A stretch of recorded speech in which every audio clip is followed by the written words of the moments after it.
لا ما عاد يرعبني ظلم يهددني لا شيء أخسره لا لا مهما يطول الدرب فالحق مع. Bismillahirrahmanirrahim. Assalamualaikum warahmatullahi wabarakatuh. Waalaikumsalam warahmatullahi wabarakatuh. Alhamdulillah, wassalatu wassalamu ala rasulillah wa ala alihi wa ashabihi wa mawala. Amma ba'du. Pertama sekali, marilah kita panjatkan puji syukur kehadirat Allah Subhanahu wa Ta'ala. Salawat dan salam kita hadiahkan kepada Nabi kita, Nabi Muhammad SAW, keluarga, sahabat, dan mereka yang mengikuti suri tauladannya. Alhamdulillah, pada hadirin Kifah Channel, apa kabarnya? Semoga dalam keadaan sehat selalu dan dalam lindungan Allah Subhanahu wa Ta'ala. Amin. Seperti biasanya, telah hadir di tengah-tengah kita narasumber, yakni Ustadz Syarifuddin Caniago. Assalamualaikum Ustadz. Waalaikumsalam. Apa kabarnya? Alhamdulillah baik. Ya. Alhamdulillah. Di kesempatan kali ini, kita akan mengangkat tema pemimpin wajib ditaati, tapi juga wajib dinasihati. Sudah sering kita dengar bahwasanya pemimpin, khususnya pemimpin negeri, wajib ditaati oleh rakyatnya. Langsung saja kita kembali kepada narasumber kita mengenai hal ini. Bagaimana dari pandangan Islam mengenai hal ini, Ustaz? Ya. Bismillahirrahmanirrahim. Assalamualaikum warahmatullahi wabarakatuh. Waalaikumsalam warahmatullahi wabarakatuh. Alhamdulillahirabbil alamin wassalatu wassalamu ala asrofil anbiya'i wal mursalin wa ala alihi wa sahbihi ajmain. Asyhadu an la ilaha illallah wahdahu la syarikalah wa asyhadu anna Muhammadan abduhu wa rasuluhu allazi la nabiyya ba'da. Baik ya. Nah, tadi dia ada yang ditanyakan yang pertama tadi tentang ketaatan ya, ketaatan kepada pemimpin. Dan ini memang sering sekali kita dengar itu tentang adanya ketaatan kepada pemimpin ini ya. Ketaatan terutama dia kalau dia dalam negara ya, ketaatan kepada pemimpin negara tentunya. Jadi kalau kita melihat dalam pandangan Islam tentang masalah ini ya, kita bisa merujuk ke surah An-Nisa ayat 59 ya. Di situ Allah berfirman, A'udzubillahi minasyaitonirrajim. Ya ayyuhallazina amanu atiullaha wa atiur rasula wa ulil amri minkum. Ya. Jadi dia di situ ya wahai kalian orang-orang yang beriman, taatilah Allah, taatilah Rasul dan para pemimpin kalian. Ya. Dari situ jelas ya. Dari situ sangat jelas bahwa mentaati pemimpin itu dalam pandangan Islam itu memang itu sesuatu kewajiban. Wajib bagi kita taat kepada pemimpin. Memang dia dari segi logika, dia sendiri pun dia kalau kita mengangkat seorang pemimpin, kemudian kita tidak taat kepadanya, untuk apa kita angkat seorang pemimpin itu? Ya? Jadi di sini dia menjadi konsekuensi ketika kita mengangkat pemimpin, ya taatlah kita kepadanya. Ya? Menjadi konsekuensi yang harus terjadi. Ya? Nah, kalau memang kita tidak mau taat, ngapain kita mengangkat dia sebagai pemimpin? Ya? Itu yang ininya ya. Kemudian Rasulullah di dalam hadisnya juga mengatakan isma'u wa ati'u wa inis tukmila alaikum abdun habasyun ya ka'anna roksahu jabibah ya. Jadi di situ kan isma'u wa ati'un, dengar dan taatilah. Ini tukmila alaikum ya. Jika saja kemudian kepada kalian diangkat seorang pemimpin dari Abdun Habasyun, budak Habsyi. Ya. Kita tahu kalau Habsyi itu mereka itu keturunannya keturunan kulit hitam ya, Habsyi ya. Jadi di sini Rasulullah mengatakan ka'anna roksahu ya, zabibah ya, yang itu dia budak Habsyi tadi itu yang kepalanya di kepalanya ada terlihat seperti anggur yang kering. Itu menunjukkan bentuk rambut ya, bentuk rambut orang-orang kulit hitam itu kan. Nah, kalau kita lihat memang kalau di Afrikanya sana banyak mereka itu yang tidak seluruh bagian kepala itu yang ditumbuhi rambut. Jadi ada dia segumpal gitu ya. Jadi seperti ini ya. Ya. Jadi kalau kita melihat dari sini, ini adalah perintah yang sangat tegas ya. Kita harus mentaati pemimpin itu siapapun dia ya, siapapun dia. Bahkan dia walaupun dia budak Habsyi ya. Karena di saat itu di Rasulullah menyampaikan itu dia orang-orang yang tadi ini, orang-orang Habsyi ini dia kebanyakan itu mereka itu di tanah Mekah itu atau di Jazirah Arab itu mereka adalah budak-budak ya, budak-budak. Maka mereka lah yang paling rendah di situ kan. Makanya Rasulullah menyampaikan inilah yang paling rendah. Ini pun kalau jadi pemimpin kalian harus taat. Ya. Tapi tentu di sini dia kita harus telaah dulu tentang siapakah sebenarnya yang ini ya. Apakah dia bisa semua pemimpin itu dia masuk terkategori kepada ulil amri atau ada tidak sembarangan, ada syarat-syarat atau bagaimana? Nah, mungkin itu yang bisa sampaikan di awal. Yes. Terkait mengenai taat terhadap pemimpin ini Ustaz.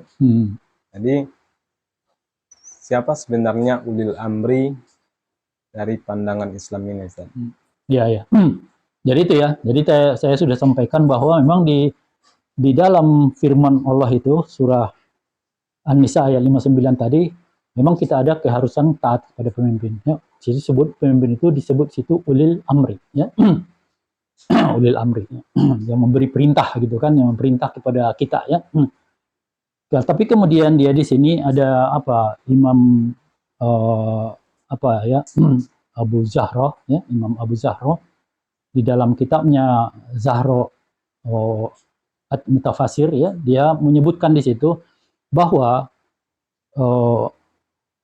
jumhur ulama ya atau mayoritas ulama mereka menyepakati bahwa yang disebut dengan ulil amri itu adalah para penguasa. Itu yang pertama ya, para penguasa ya. Jadi tidak boleh kita sebut ulil amri kalau dia bukan penguasa. Kemudian dia di situ disebutkan itu oleh para jumhur ulama itu. Jadi ini dia bukan pendapat dari Imam Abu Zahra sendiri ya. Dia menyatakan bahwa ini pendapat dari mayoritas ulama. Ya. Jadi mayoritas ulama itu menyebut di situ bahwa walaupun disebut di situ ulil amri itu adalah penguasa, tapi penguasa itu harus memenuhi dua syarat. Ya, dua syarat situ ya. Pertama syaratnya penguasa itu dia harus muslim. Nah, cukup di situ belum. Ada lagi syarat keduanya dia harus taat kepada Allah dan Rasulnya dengan dengan menerapkan syariat Islam. Jadi ada dua itu ya, ada dua kondisi itu ya. Jadi bagaimana kalau umpamanya kita bertanya, bagaimana bisa kita menyimpulkan dari ayat tadi di situ ada muncul dia harus memakai syariat Islam ya. Padahal di ayat tadi kan tidak disebutkan dia. Sini atiullah wa atiur rasulah wa ulil amri minkum. Nah, tidak ada disebutkan ulil amri minkum itu harus menerapkan syariat Islam. Dari mana kita mau menariknya kenapa kemudian mengambil kesimpulan bahwa dia harus menerapkan syariat Islam ya, kan? Jadi kemudian kalau kita melihat di ayat itu dia ketika disebut itu pertama dia atiullah itulah tingkat yang paling tertinggi yang kita taati ya. Allah ya. Allah itu tingkat tinggi ya. Kemudian di bawahnya ada yang kita harus taati lagi, Rasul. Siapa Rasul itu? Rasul itu adalah utusan-utusan Allah yang tidak mungkin tidak taat kepada Allah. Ya. Jadi yang disampaikannya yang kedua itu sebagai yang harus kita taati karena ini ketaatannya itu ketaatan mutlak kepada Allah. Tidak mungkin ada seorang Rasul yang maksiat, yang ingkar kepada Allah. Ya. Sehingga dia masuk ke situ. Taat mutlak kita kepadanya. Ya. Baru ketiganya, jadi ini dia kalau kita melihat ini dia semacam skema ketaatan ya, ketaatan. Yang bawah taat ke di atas, bawahnya lagi taat berapa yang di atasnya kan. Jadi kalau kita melihat sini ketika di bawahnya ada disebut ulil amri, maka ulil amri itu dia harus syaratnya itu harus dia taat kepada yang di atasnya. Yang di atas ulil amri itu sudah dua yang di atasnya kan. Yes. Allah dan Rasul. Rasul pertama baru Allah di atasnya lagi ya. Yeah. Jadi itu. Jadi di sini dia modelnya ketaatan itu ya. Jadi ketaatan itu dalam pandangan Islam itu adalah dengan melaksanakan seluruh syariat Islam ya. Dan kemudian ini kan ayat ini kan ada lanjutannya ya. Di lanjutan ayat ini disebutkan itu wa in tanazzaqtum fi syai'in ya. Jika kalian berbeda pendapat tentang sesuatu farudduhu ilallahi wa rasul ya. Jadi kalau kita beda pendapat tentang sesuatu, maka kita itu di situ diwajibkan itu kembali kepada Allah, kembalikan persoalan itu kepada Allah dan Rasul ya. Nah, dan itu ya. Dan kalau kita kembalikan kepada Allah, di situ para mufassir, para ulama, mereka menyebutkan itu yang kembalikan dengan Allah itu kembalikan kepada Al-Quran. Ya. Kembalikan kepada Rasul itu berarti kembalikan kepada As-Sunnah. Ya. Jadi Al-Quran berarti farduhu ilallahi wa Rasul, itu berarti kembalikan kepada Al-Quran dan As-Sunnah. Ya. Jadi ini ya. Jadi di antara tiga ini Allah, Rasul, Ulil Amri ini, dengan siapa yang mungkin kita akan bisa berbeda pendapat? Ulil Amri. Nah, tentunya Ulil Amri ya. Karena mereka itu bukan orang-orang yang yang mendapat bimbingan wahyu lagi ya. Mereka itu orang biasa yang bisa melakukan kesalahan-kesalahan. Berarti yang tambahan sambungan ayat tadi itu berhubungan dengan hubungan antara kita dengan ulil amri tadi itu. Nah, bukan kita kepada Rasul ya, bukan ketika kalian berbeda pendapat dengan Rasul, bukan begitu itu. Dia harus kepada ulil amri ya. Pentingnya ulil amri itu dia menerapkan Islam ya. Karena jika tidak demikian, ya, umpamanya sekarang lah di negara kita ya, kita tahu hukum dalam Islam itu riba itu haram. Nah, riba itu haram. Kemudian kita datanglah ke presiden ya atau ke DPR, kita mengatakan ini hentikan riba ya. Nah, kemudian kita bilang ayatnya tadi, kita kembalikanlah kepada Allah. Ini dari Al-Qur'an mengatakan ini, dari mengatakan ini bahwa riba itu haram, harus dihentikan ya. Farudduhu ilallahi war rasul ya. Pokoknya kita sampaikan kepada mereka. Mereka akan menyanggah ya. Bukan farudduhu ilallahi war rasul kalau kita di Indonesia ini. Kita farudduhu ila konstitusi. Jadi itu nggak penting ya. Allah dan Rasul itu nggak penting ya. Yang penting adalah sesuai dengan konstitusi ya. Kalau udah konstitusi membolehkan riba, ya udah terima. Jadi terlihat ya. Jadi terlihat di situ dia tidak akan ada titik temu antara beda pendapat tadi. Perselisihan tadi tidak akan muncul titik temu. Diakibatkan karena penguasa itu tidak menerapkan Islam. Nah, kemudian kita itu melihat keburukan-keburukan itu dari kacamata Islam. Nah, akhirnya tidak ketemu. Tapi kemudian mungkin ada yang mengatakan itu dengan melihat tadi hadis dari Rasulullah tadi tentang Abdun Habasyun tadi ya. Itu berarti ya semua bisa lah gitu kan. Bahkan budak dari ya Habsyi itu aja boleh gitu. Berarti semua bisa ya. Nah, itu ada lagi hadis Rasulullah yang lain tentang ini ya. Disebutkan itu walau stakmilu alaikum habsun abdun habasyun ya yakuddukum bi kitabillah ya. Jadi jika sekiranya memang ada diangkat pemimpin di tengah kalian itu seorang budak Habsyi, tapi dia itu berhukum dengan kitabullah, dengan Al-Quran, menerapkan Al-Quran. Kemudian Rasulullah itu fasma'u lahu wa atiun ya. Maka dengarkanlah dia dan taatilah dia. Jadi ada syarat di situ. Ada syarat di situ, taatnya itu harus dengan dia menerapkan Islam itu ya, kitabullah tadi.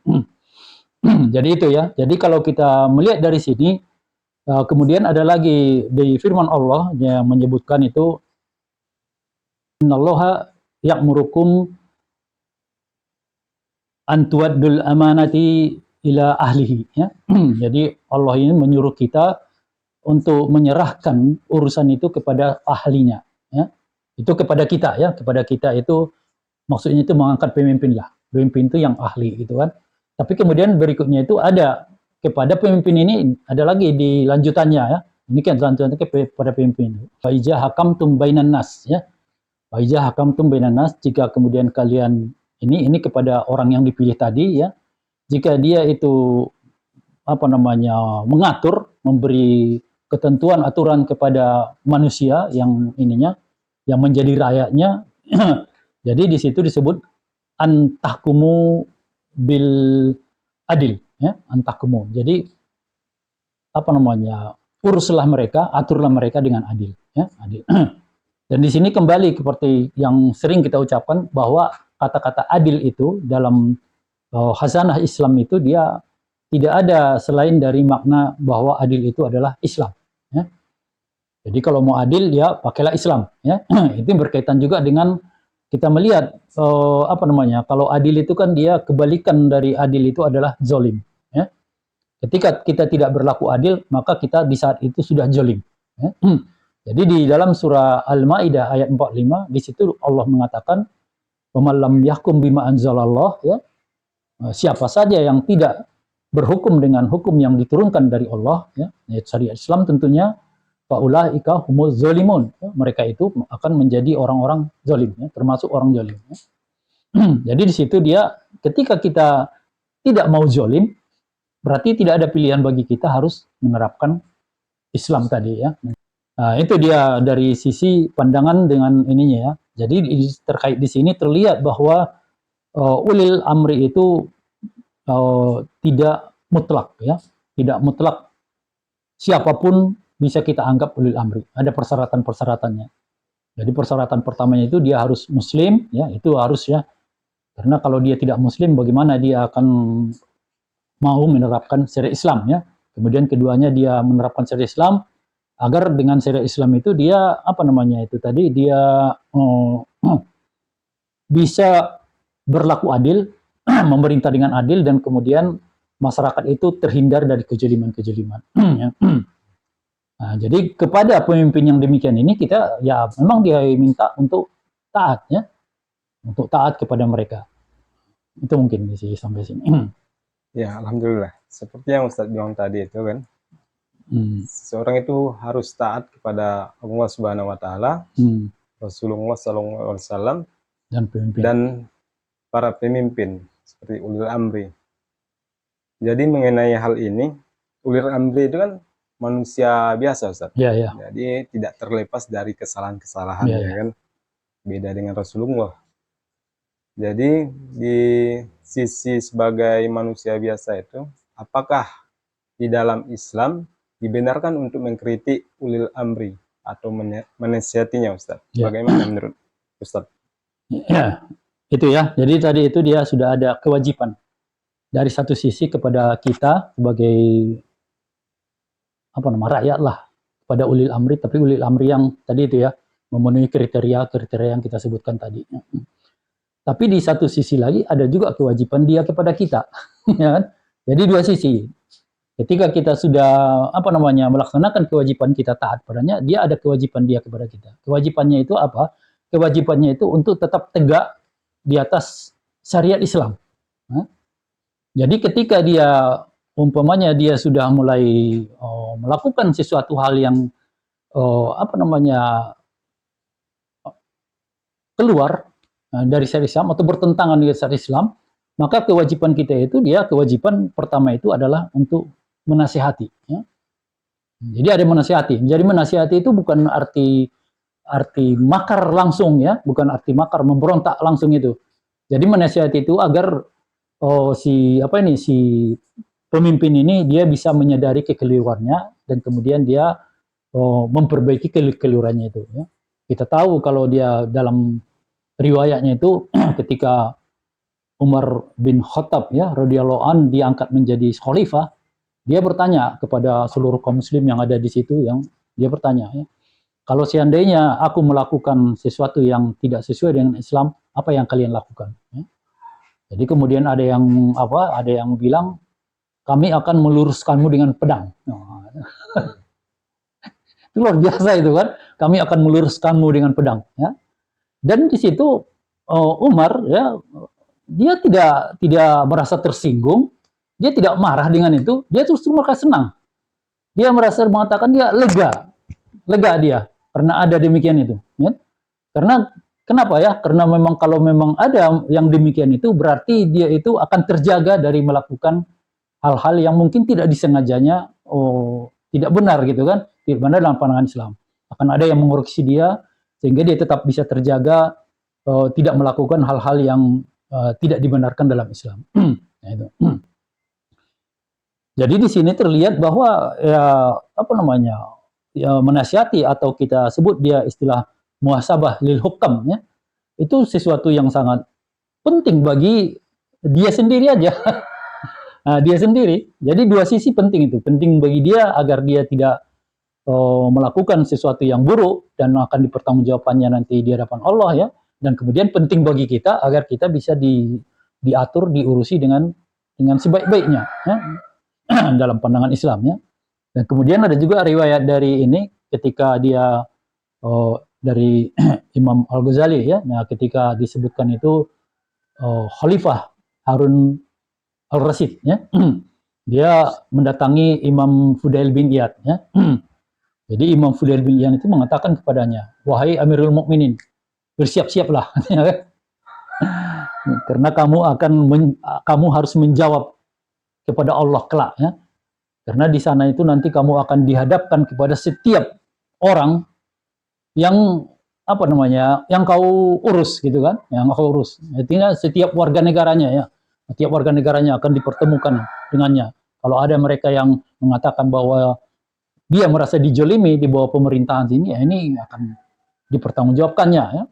Jadi mendengar itu dia Khalifah Harun Al-Rasyid menangis gitu kan, menangis dia sampai parah lah nangisnya itu, parah sampai ada temannya ya yang ikut dengan dia di situ yang namanya Abbas itu sampai akhirnya dia marah kepada Imam Fudail bin Iyad.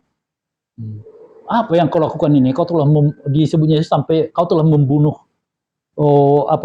membunuh Amirul Mukminin katanya kan. Karena sudah saking galaunya Khalifah ya Harun Al-Rasyid di situ ya. Ya. Jadi si Imam Fudail bin Iyad itu marah-marah kepada siapa ini? Abbas ini. Bukan aku yang bunuh dia, kalianlah yang membunuh dia. Kenapa dia bilang begitu? Karena orang-orang ini mendiamkan, tidak mau membeli nasihat-nasihat kepada siapa ini ya. Justru mereka itu yang akan mencelakakan pemimpin ini, yang tidak mau memberi nasihat-nasihat itu ya. Nah, jadi kita melihat di sini dia nasihat kepada pemimpin, kritik kepada pemimpin itu adalah sesuatu yang sebenarnya sangat dibutuhkan oleh pemimpin itu ya. Kalau pemimpinnya itu dia pemimpin yang yang punya niat baik ketika dia mau berkuasa ya. Kecuali kalau dia memang dia berkuasa itu dia sudah punya niat buruk ya. Nah, itu dia yang nggak mau dikritik karena dia sudah punya tujuan yang buruk ketika dia nanti berkuasa ya. Kalau itu nggak mau dikritik itu, ya kan ditangkapi, diapai semua orang mengkritik dia gitu kan. Nah, tapi kalau dia seorang yang baik, dia akan berterima kasih, akan senang dia ada yang mengkritik dia, sehingga dia tidak terlanjur lebih dalam kesalahan-kesalahannya itu kan, karena nanti akan dipertanggungjawabkannya di hadapan Allah. Ya. Dan itu ya, dan kemudian dia kalau kita melihat di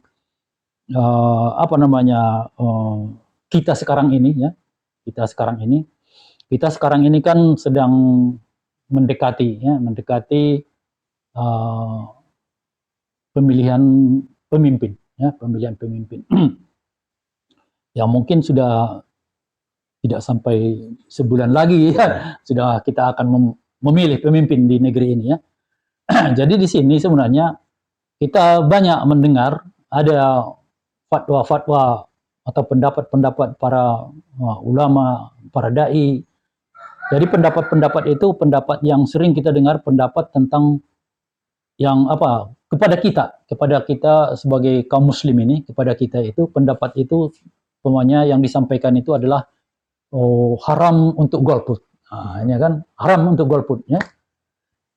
Jadi sebenarnya bukan itu yang penting sekarang ya, bukan itu yang penting sekarang. Yang penting disampaikan oleh para ulama, para dai dan segala macam itu adalah mereka menyampaikan kepada ini orang-orang yang hendak menjadi pemimpin itu nasihat agar mereka itu mau menerapkan syariat Islam. Itu yang penting, ya, yang penting. Kenapa ini penting? Karena sayang kita kepada mereka. Pertama ya, kita sayang kepada mereka. Kalau tidak mereka mengatur negeri ini dengan syariat Islam, maka mereka akan zalim, ya. Tidak akan ada keadilan. Ya, kita sudah buktikan ya. Kita sudah berapa tahun? 78 tahun ya kemerdekaan kita mungkin ya. Nah, ini sudah masuk ke 79 ini kayaknya ya nanti. itu kata-kata adil itu kayaknya itu nggak pernah kita temukan. Ya, nggak pernah kita temukan. Sulit kita temukan kata-kata adil itu ya. Nah, jadi itu penyebabnya karena itu tadi, karena kita itu para penguasa kita tidak mau menerapkan syariat Islam, sehingga tadi mereka itu udah masuk pada orang-orang zalim ya. Ketika mereka masuk kepada orang-orang zalim, tak mungkin dia dari penguasa yang zalim itu akan muncul keadilan ya.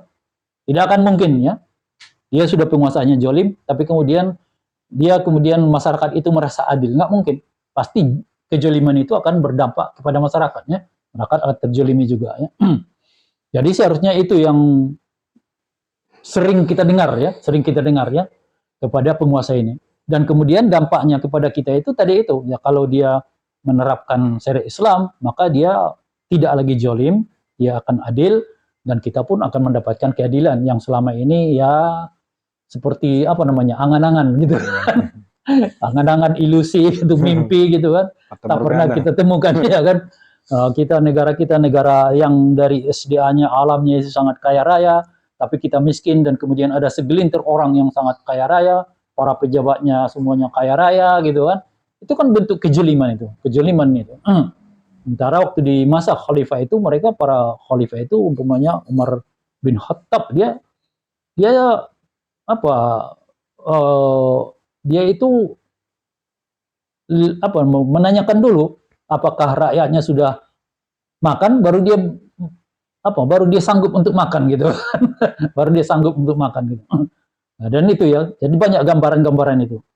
Jadi seharusnya itu yang kita mintakan ya, yang kita harapkan dari para ulama, bukan kemudian mereka akhirnya kalau kita lihat ya, ini bukan menjelek-jelekkan, karena bisa kita lihat ada fakta-fakta bahwa mereka itu justru memberikan pembenaran-pembenaran ya terhadap ini ya, terhadap tindakan-tindakan dari penguasa ya.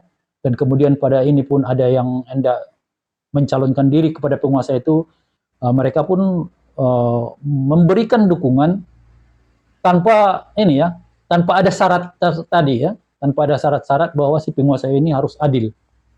Adil itu dalam pandangan kita ya, adil itu menerapkan Islam. Ya nggak mungkin ya, karena dia sangat kita sebenarnya ini ya, kalau kita oke lah, kita kan ya memang udah beginilah nasib kita bukan pemimpin itu kan, kita dipimpin ya. Nah, kita ini ya, tapi kita itu dia prihatin dengan mereka itu ya, karena dia ada lagi hadis dari Rasulullah, di sana Rasulullah mengatakan tentang nasib dari para pemimpin ini ya. Jadi Rasulullah mengatakan inna habban nasi ilallah ya, sesungguhnya orang-orang yang paling dicintai Allah wa aqrabahum minhu majlisa ya. Jadi itu ya. Jadi sesungguhnya orang yang paling dicintai Allah itu, dan nanti yang duduknya paling dekat dengan Allah itu disebut di situ ya.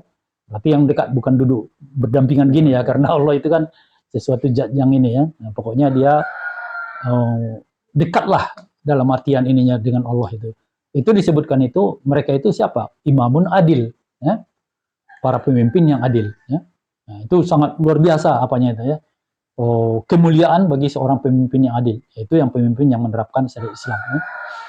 Nah, kemudian disebutkan lagi itu wa inna abgodon nasi ilallah, dan orang-orang yang paling dibenci Allah, dan wa asaddahum ajab ya, dan yang paling keras ajab Allah kepada mereka nanti adalah imamun jair ya, para pemimpin yang zalim ya. Jadi ya mengerikan sebenarnya ya bagi mereka itu ya. Jadi sebagai seorang muslim, kita seharusnya tidak membiarkan mereka jatuh ke kondisi tadi itu ya. Mereka jolimnya mereka itu bermula dengan mereka tidak menerapkan Islam. Karena sudah tadi, "Wamallam yahkum bima anzalallah faulaika humuz zalimun" ya. Siapa saja yang tidak menerapkan hukum Allah, yaitu syariat Islam, dia akan zalim ya. Pasti dia akan zalim.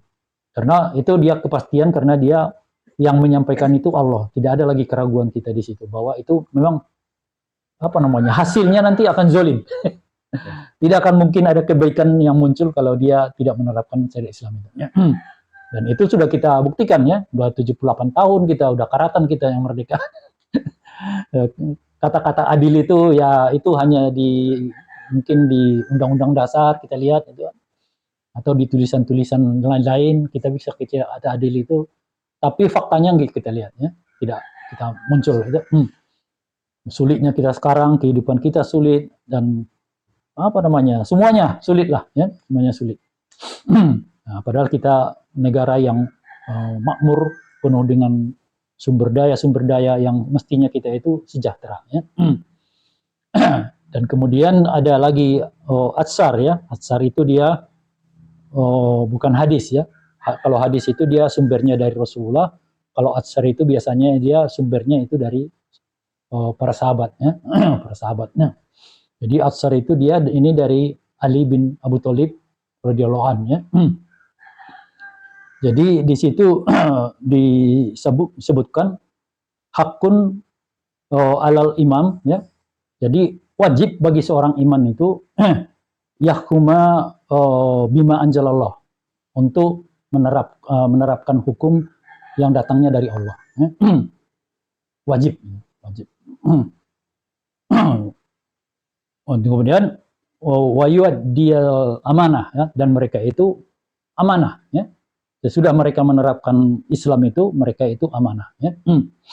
Kemudian disebutkan itu wa iza fa'ala zalika, jadi jika yang begini ini sudah dilakukan ya, kemudian dia sebutkan dia fahakkun ala ra'iyati ya, maka wajib bagi mereka yang diurusi oleh si pemimpin ini, yaitu rakyatnya itu, ayyasma'u wa yuti'u ya, wajib bagi mereka itu mendengar dan taat ya.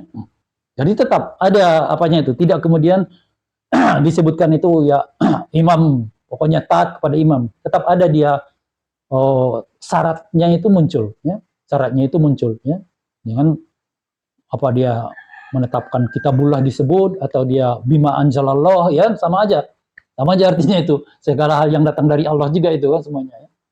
Nah, maka di sini kita melihat memang dia apanya itu kriteria ulil amri itu, dia memang kalau dia sesuai dengan memenuhi syarat, memenuhi ketentuan-ketentuan dalam Islam itu wajib.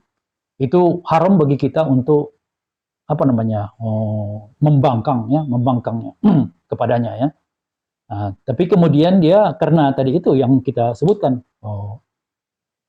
ulil amri itu kan manusia biasa sudah ya, dan mereka tidak luput dari salah ya.